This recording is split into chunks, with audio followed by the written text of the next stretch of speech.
Can you imagine going to the mall in your boat? Fort Worth residents show you how.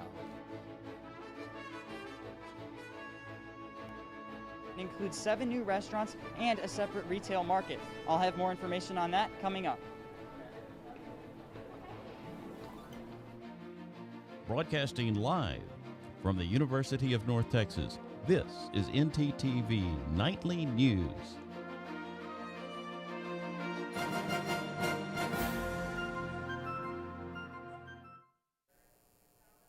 Thanks for joining us on ntTV Nightly News. I'm Donald Britton. And I'm Kayla Holt. North Texas is heading into a deep freeze this week, and it means not just cold temperatures, but possibly slick roads and freezing rain. According to the National Weather Service, Denton County has a potential for freezing precipitation tonight, but more likely tomorrow and into Thursday. The freeze line includes parts of North Texas, and this weekend could also bring even colder temperatures. Now let's go over to Hannah Gonzalez, who is looking at the ntTV radar and has more in tonight's first look at weather. Hannah? Thanks, Kayla. So right now we are looking at the current conditions in Denton. It's 35 degrees, does feel cooler at 28 due to that northern wind speed coming at 9 miles per hour. But if we take a look at tonight's conditions around 8 p.m., it's going to be about the same at 34 degrees, feels cooler at 27. Now there is going to be ice freeze later on tonight through Wednesday morning. So now if we take a look at tomorrow's conditions, it will be warmer at 40 degrees, but we will see some rain. I'll talk about that later in the 7-day forecast. Right now, back to y'all at the desk. Thanks, Hannah. And with new variants of COVID-19 on the rise, UNT's Health and Wellness Center has opened a new testing site right on campus. ntTV's Andrew Fincher has more. Andrew? Thanks, Donald. Now, yes, UNT opened up a brand new COVID-19 testing site, as seen right behind me. Tests are offered through a biotechnology company in Frisco titled Curative Incorporated. These tests are administered from 8 a.m. to 5 p.m. Monday through Friday. The turnover time for your free test is anywhere from 24 to 48 hours. Now, we talked to some UNT community members on how they feel about the new site. To me, this new testing center that's coming up just means way more convenience. I think we can get a lot of students in faster, safer, and definitely easier. And I think that's really good and it's important right now for like the time that we're in. So I feel pretty good about it, pretty comfortable. Like it's a convenient place to go get tested. I just feel like the location is kind of, I don't think it's a good location where it's at. I think it's kind of like going to the hospital to where, you know, if you're sick, it's one of the most dangerous places to be at, you know, so if anybody's showing symptoms, you should kind of stay away from everybody else until you get tested. And being that it's on the 3rd floor, you have to pass through the food court and a lot of other, Over 4,000 testing slots are available in this week alone, and you can book your very own appointment at cur.tv/UNT Gateway. Back to you at the desk. Thanks, Andy. Not only has UNT become a testing site for COVID-19, it has also been approved to administer the vaccine. Denton County Public Health received more than 32,000 vaccines from the state last week and administered them at the Texas Motor Speedway in a mass vaccination effort this week. This week, Denton will be receiving only about 10,000 doses, and that is the story for most agencies. The number of doses varies from week to week. But the good news is that nearly 10% of Americans have rolled up their sleeves in the battle against the coronavirus pandemic. 43 million doses of the COVID-19 vaccine have been administered, according to the Centers for Disease Control officials. As CDC say that U.S. is averaging 1.5 million doses daily. That brings the total to 9.8 million Americans that are now completely vaccinated against the virus. And 33 million Americans have received at least one dose. Today began the second impeachment of former President Donald Trump. Donald Trump is now the first president in history to be in 2 impeachment trials in the Senate. Here are some highlights from today's trial.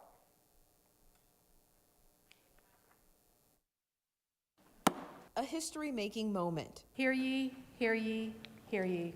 Donald Trump is now the first president to face a Senate impeachment trial twice. The Senate will convene as a court of impeachment against Donald John Trump, former president of the United States. Trump's title, former president, front and center. House managers and Trump's team of lawyers debate if the trial itself is constitutional. Presidents can't commit grave offenses in their final days and escape any congressional response. The impeachment articles, I think, are unconstitutional because the president is in Florida. He's not in office. The single charge, incitement of insurrection, stems from the deadly chaos at the Capitol. A month later, barricades and troops stand guard outside as senators turn jurors to hear arguments and watch video inside from the place they were forced to flee. We were all witnesses. Just like the impeachment proceedings in the House, the Senate trial is expected to be fast. House impeachment managers hope for conviction and the opportunity to ban Trump from ever seeking federal office again. I don't think President Trump will be convicted. Especially since it will take a two-thirds majority, 67 senators, to convict. Some Republicans say the trial is a distraction from a bigger priority, the pandemic. How many people are going to get vaccinated because of this impeachment trial? None. In Washington, I'm Nadia Romero. The Senate trial is expected to be fast and easy. The House impeachment push for conviction be of outcome if we were to attempt to run another the second federal office position ever again. The second impeachment trial of former President Donald J. Trump began today. We sat down with Dr. Gloria Clocks, the professor of political science here at UNT, to discuss what could happen if the impeachment trial fails to go through and if Trump can run again. 74 million people last year, just months ago, voted for him. I would be the last person to bet against him in 2024. And especially because he has all this time and he can spend his time building up his campaigns. People contribute to him. And then there's something we haven't gotten into, and that is we vote in our states and we follow the Electoral College. And the Electoral College tends to favor the Republican candidate. I do believe that former President Trump could become President Trump again in 2024. And I have to say that the tendencies he has, the people he admires, the groups he admires, are not so good for our country, in my opinion. The political future of Donald Trump could be determined by the outcome of the current trial, regardless of the outcome. If we were to attempt another run for political office, what could it mean to the nation? The landmark event is expected to wrap up no later than Sunday. We have a look into what could be the food of the future, and it might surprise you. And UNT now gets a variety of food in one single place to satisfy all of its cravings. This and more when we come back.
food we consume could possibly now be printed instead of grown. Olive Farms, with the help of the Israel Institute of Technology, have created the first 3D printed ribeye steak. Using 3D bioprinting technology, the company uses cow cells to create the texture and qualities of a real steak. Other companies are also developing their own cultivated meats, and it may be a while until it hits market shelves because the U.S. has no regulation for it yet. Hey, Donald, have you heard about the new dining hall that just opened? I actually have, and we have live coverage from Nathan, ntTV's Nathan Mayer. Nathan? Thanks, guys. Eagle Landing is open, and I'm here with Andrew Klipsch to tell us about the idea behind the new dining hall and their 7 restaurants. So, Andrew, what's the idea behind Eagle Landing? So we're always trying to innovate and create new experiences for food on campus. And so when it became time to renovate Kerr Hall, we decided that we would showcase a place for our chefs who are always creating new and great recipes and menus and food. And what is it that makes Eagle Landing so unique? So one of the most unique things about Eagle Landing is that it's 7 separate concepts under one roof for one swipe. So you can swipe once, come in, eat all you'd like to eat, and go to all the dining experiences, all with that one swipe. Awesome. Thank you very much, Andrew. And in case anybody is wondering, the team that is serving up delicious food here is the same team that was at Kerr Hall. Now, if you guys are ready to try out the new dining hall, be sure to check out their hours, which is updated weekly online. Now, I'm going to go check out some of this cool, awesome food. I'll send it back to you at the desk, Donald. Nathan, speaking of great food, ntTV's Trevor Newell has the latest on a tasty donut shop that just opened. If you've been on social media the past few days, you might have seen posts about a new donut store that just opened up that's making people crave something a little sweeter. Amy's Donuts is a new 24-hour donut store that just opened up just off of I-35 right next to UNT. If you're looking for custom-made donuts with wacky designs, this is just the place for you. From Simpson-themed donuts to donuts that look like rainbows, they have it all. The store gained mass popularity in the Denton area just after their grand opening on January 29th. I saw it definitely like on Twitter. It was getting like retweeted and stuff, and I was like, oh my god. And it had like pictures of the donuts and stuff, and they looked really unique, so I was like, I gotta try that. I personally have never seen this place, but she told me about it, and then when I looked about at the reviews online, I saw the wide assortment of donuts. I was like, wow, I need to check this place out. And when I saw it, it met my expectations immediately. Along with the tasty donuts, many people have been more than happy with the friendly service from the employees. So they were telling me how this place just opened up not too long ago, and I was kind of on the way to go drop off some stuff to charity, and I saw it and I was like, you know what, I'll go check it out. And when I went inside, I was thoroughly impressed with how everything looked. The donuts look amazing. It honestly looks like very artistic. So I'm honestly excited to try some of these ones that I got myself. Yeah, I'm excited to give it a try because you can definitely tell it's one of those things that they put a lot of love into, and it shows. As of right now, the Denton location is the only location in Texas. While the store is 24 hours, they are in the process of making a drive-through option for customers. This has been Trevor Newell reporting for ntTV News. You know, Kayla, I'm a big fan of donuts, so I'll definitely be checking them out. I will be too, honestly. It's getting colder outside, so all I gotta do is binge eat and then hide everything with a sweatshirt. We love it. Alrighty, it's been pretty cold today. Let's go to our weather anchor, Hannah Gonzalez, to see what we can expect later today.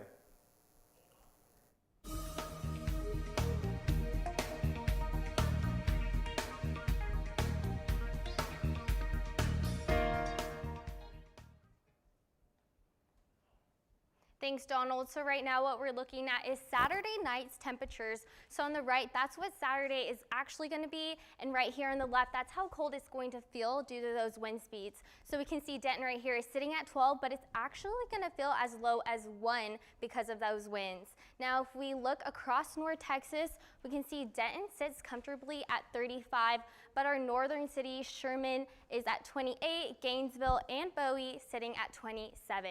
Now, if we zoom out a little and look across the state, we can see a variety of temperatures Oklahoma City over here at as cold as 20 degrees, and Houston and El Paso sitting comfortably at 70 and 71.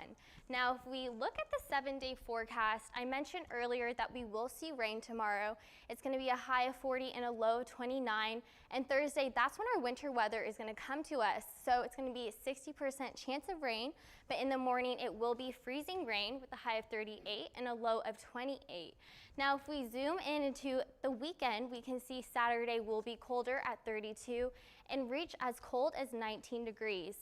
Sunday is going to be 29 with a low of 15, so I would plan something indoors for Valentine's Day.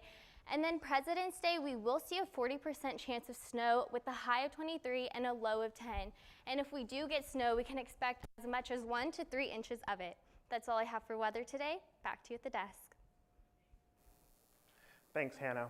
With COVID still around, people have had to find new ways to stay busy and active while following social distancing guidelines. Thankfully, our own Nomi Sanchez has found the perfect park to do just that.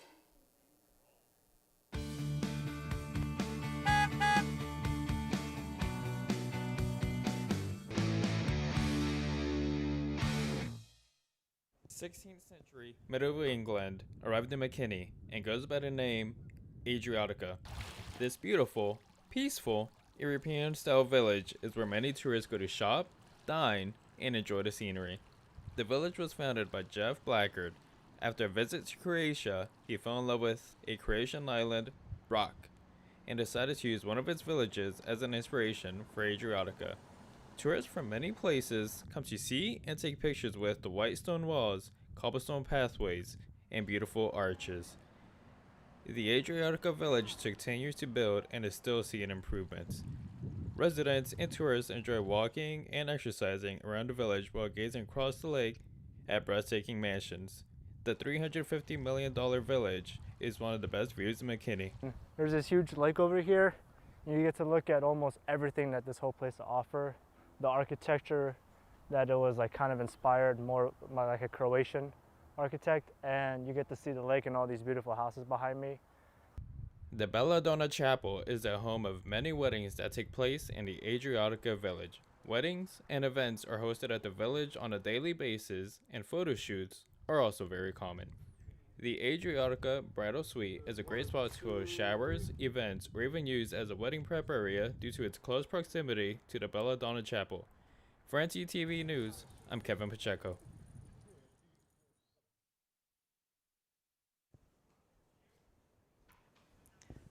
Now let me tell you guys that this place is even more special at night because you can actually see the city lights from the trails. So if you're in the McKinney area, let me just tell you this is definitely a place you should go visit.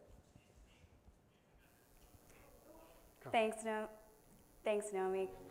Coming up, allergies are only getting worse, and it looks like global warming is the reason. But food and energy companies are working to fight that through new initiatives. We'll have more after the break.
We've got bad news for people who suffer from allergies and asthma. New research indicates that climate change is making pollen worse in the US and Canada. This also leads to pollen season lasting longer than usual. The current pollen season kicked off 20 days earlier than the previous seasons.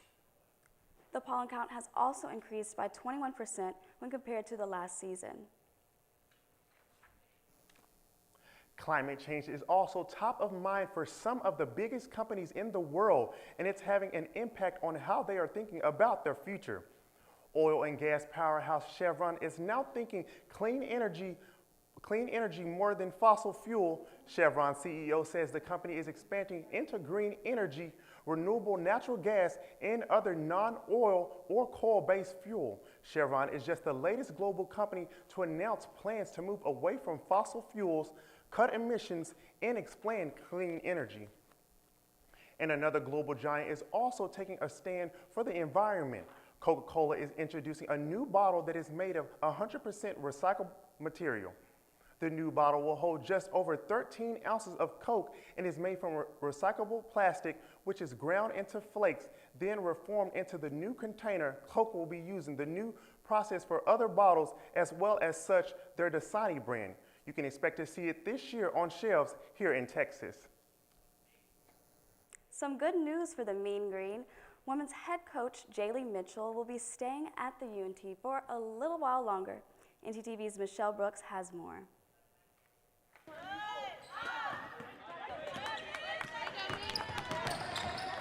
I was actually that person saying I didn't think I wanted to coach, or I didn't think that would be the role for me. I did go to work in banking, and I enjoyed it. I just realized that I was a lot more passionate about the game of basketball than I was about finance, and I didn't know that until I got in it and got out of basketball. You know, basketball is something I'd done all my life, you know, really. Coach Mitchell's experience playing at UNT was also attractive to her players. It just shows that she has basketball knowledge, and she's been here, and this is what she's done here. She's made a wonderful name for herself, a Hall of Famer. Just holds the scoring record still. So, you hear you come to a lot of campuses, some of your coaches might not ever play, or they might have played, but she's experienced playing here. Through her experience, she helps players in all aspects of life. Coach Mitchell has helped me mentally. I struggled last year mentally, but every time I would fall, she was there to, I got you. Anything you need, if you want to talk to anybody, I'm here. Like, she was kind of like my mom away from home. Ultimately, Coach hopes to make a lasting impact on the lives of her team. The best part of my college playing career here was the people. We definitely did some great things and made some history, hung some banners.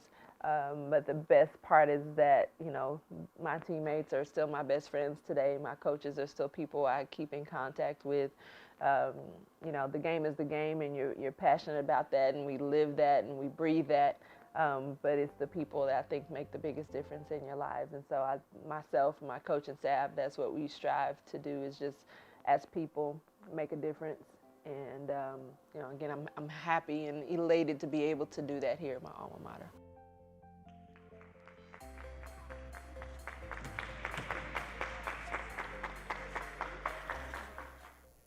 Well, that's great news for the Mean Green. And speaking of, our UNT basketball teams had big-time matchups this weekend. Let's go to our sports anchor, Justin Ballou, to see how they did. Well, that's right, guys. Coming up next on the Sports Report, a weekend recap of both Super Bowl 55 and the UNT basketball games, as well as a trade that the Texas Rangers have pulled off.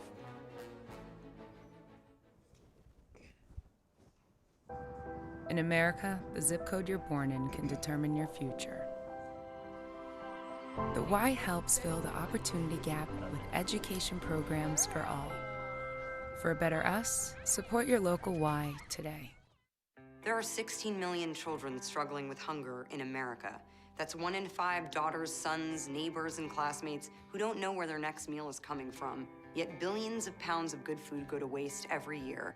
It's time we do something about it. Feeding America is a nationwide network of food banks that helps provide meals to millions of kids and families in need. Visit feedingamerica.org to help them feed even more. Together, we can solve hunger. Together, we're feeding America. Every family dreams to have their own house. This house changed our lives. Habitat for Humanity is at work in your community and around the world through shelter.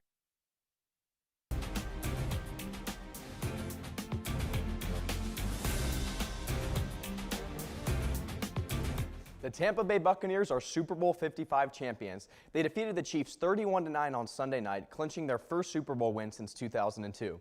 This game wasn't even as close as the score indicated. It was a dominant performance by the Buccaneers. Tampa's defense kept the explosive Chiefs offense silent and, most importantly, kept them out of the end zone the entire night, something that you don't see very often. And the Bucs offense, led by Tom Brady, did whatever they wanted to the Kansas City defense. Brady passed for over 200 yards and 3 touchdowns, 2 of which going to his longtime counterpart, Rob Gronkowski. Tom Brady is a Super Bowl champion for the 7th time and a Super Bowl MVP for the 5th time. But the Super Bowl wasn't the only sport going on this weekend. The UNT men's and women's basketball teams each split their weekend series against Louisiana Tech. The women were led by Quincy Noble, who scored 14 points in the Friday game and 28 on Saturday. It was the first time the women had played since January 16th, and they picked up a very important win on that Saturday game to stay in division contention. The men really played 2 solid games, I thought. Javian Hamlet missed a 3-pointer in the Friday night game that would have sent the game to overtime, but the offense overall still had a nice game nonetheless. Reuben Jones, James Reese, and Abu Usmani on defense stepped up very nicely this weekend for the Mean Green. So UNT remains in 2nd place in the Conference USA West Division after this weekend's games and will take on Southern Miss on the road next weekend. In baseball news, the Texas Rangers have sent long-tenured shortstop Elvis Andrus to the Athletics in exchange for outfielder Chris Davis. Now, the deal also included some prospect swaps and from both sides, as well as Oakland receiving cash considerations. Now, Davis hit 42 or more home runs in every season between 2016 and 2018, but he has struggled ever since. He battled through an injury during the 2019 season and only hit 200 in 2020. The Rangers part ways with Andrus, who spent his entire 12-year career in Arlington. The Rangers look forward to the explosive defense that Chris Davis will provide in that outfield in 2021. That's all I've got for sports. Back to y'all. Thank you, Justin. Now, who would have thought a daily dog walk could turn into a dangerous situation? She loved the snow, and she thought it was solid ice, and it was not. This is not how Oski's winter walk was supposed to go. She just tried to swim, I guess, but she couldn't get her way back on the shore. The year-and-a-half-old Great Pyrenees Shepherd mix was stuck in the Kansas River 20 to 30 feet offshore near the Willard Bridge. There's no way we would have been able to make it out there. When we got here, it was up on a shelf of ice. Chief Dirk Christian of Dover Fire called in help from Rossville Fire and Mission Township's water rescue team. They suited up and used ropes to get Oski back to shore. Did it textbook, did it exactly the way it's supposed to be done. Oski, come here, good. I mean, when you talk about pets, they're members of our families, right? We go out there for a white-tailed deer. It's the way we do it. You know, as long as we can do it safe, as long as we can manage the risk, and we've got the right personnel and the right equipment, and we got time on our side. Oski spent about 45 minutes in the ice and cold. She's sporting some frosty fur. Yeah, she's a trooper. But otherwise seemed ready for her next adventure. Can't thank them enough. Thankfully, Oski and her owner are safe and warm thanks to the 3 fire departments, and she's ready for her next adventure. I'm so glad she's safe because I don't know. I'm glad she's safe. Thanks for watching ntTV Nightly News. Join us again tomorrow night at 6 here on North Texas Television.